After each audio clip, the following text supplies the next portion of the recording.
Hey everyone, it's Juno from Rentman again. Your project is ready, your crew is scheduled, and your quote has been accepted. Now it's time to let your crew know. Sending schedules in Rentman takes seconds and ensures everyone has the information they need. First, I'm going to be opening the Crew Planner module. Here, you can see an overview of all your planned and unplanned functions, jobs, and projects. You can assign crew to unplanned functions, but also communicate all the planned ones to your crew. You do this by going to the top right corner of your screen and clicking Send. Here, you're going to click Email Schedule. On the left side, you can select your projects or shifts. After selecting the shifts, I'm going to click Send. And then I click Send again. There you go.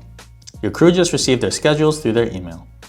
Your crew can also see all the project details through the Rentman mobile app, so there's no back and forth about when and where they need to be.